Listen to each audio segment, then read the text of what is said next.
समीर ने किया रिमझिम को पत्नी के रूप में स्वीकार, उड़े सबके होश। नमस्कार दोस्तों, हम बात कर रहे हैं ड्रामा सीरियल रिमझिम के बारे में, जो बहुत ही खतरनाक मोड़ पर आ खड़ा है, जहां पर हमें यह दिखाई देने वाला है कि एक तो रिमझिम दूर रह रही होती है समीर से। पहले तो समीर रिमझिम को कुछ भी नहीं समझ रहा होता है, मगर उसे सब कुछ याद आना शुरू हो जाता है और वो रिमझिम को अपनी पत्नी मानना शुरू कर देता है। जबकि सारे लोग, अमायरा और सबको पता चलता है कि अब तो रिमझिम और समीर एक दूसरे के करीब आने लगे हैं और एक दूसरे के करीब आकर वो अब पति पत्नी बन चुके हैं। तो यहाँ पर सारे लोग परेशान होते हैं और सोच रहे होते हैं कि ये कैसे हो सकता है कि अब समीर रिमझिम को कुछ ना कुछ समझने लगा है और अपनी बीवी यानी कि पत्नी का स्वीकार दे रहा है। तो यहाँ पर अमायरा खिलाफ खड़ी हो जाती है और अमायरा आकर समीर को धमकाना शुरू कर देती है और कहती है कि आप जो कुछ भी सोच रहे हैं वैसा कभी भी नहीं होगा, मैं आपके साथ मोहब्बत करती हूँ, इस चीज़ को आप कभी भी नहीं भूलिएगा। मगर समीर कह देता है कि आपको तो मैं अब जानता भी नहीं हूँ, क्योंकि मुझे पता चल चुका है कि मेरी शादी किस लड़की के साथ हुई थी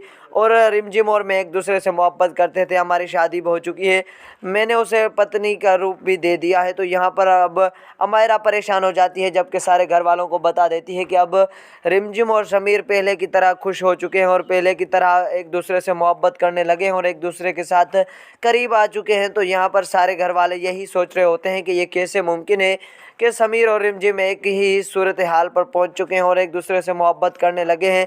तभी अमायरा आकर देख लेती है कि कमरे के अंदर वो एक ही बेड के ऊपर सो रहे होते हैं और एक दूसरे से लपटे हुए होते हैं। तभी अमायरा परेशान होकर चीखना चिल्लाना शुरू कर देती है और कहती है कि अब तो मैं बर्बाद हो गई। जबकि समीर और रिमझिम एक हो चुके हैं, एक दूसरे से मोहब्बत करने लगे हैं और पति पत्नी बन चुके हैं। तभी वो सारे घर वालों को बुला कर लाती है और कह देती है कि ये है सच्चाई जो आप लोगों को पता ही नहीं, मैंने ये सच्चाई अपनी आंखों से देख ली है कि ये एक दूसरे के साथ एक ही बेड के ऊपर सो रहे हैं, जबकि समीर ने अब पत्नी का रूप दे दिया है रिमझिम को। तो फ्रेंड्स, ये थी हमारी आज की अपडेट। अगर अभी तक आपने मेरा चैनल सब्सक्राइब नहीं किया तो प्लीज़ सब्सक्राइब कर लीजिए। अगर वीडियो हमारी अच्छी लगी हो तो लाइक और सब्सक्राइब करना ना भूलिएगा और ऐसी लेटेस्ट अपडेट आपको मिलती रहेंगी मेरे चैनल ZB टॉक के ऊपर। नमस्कार।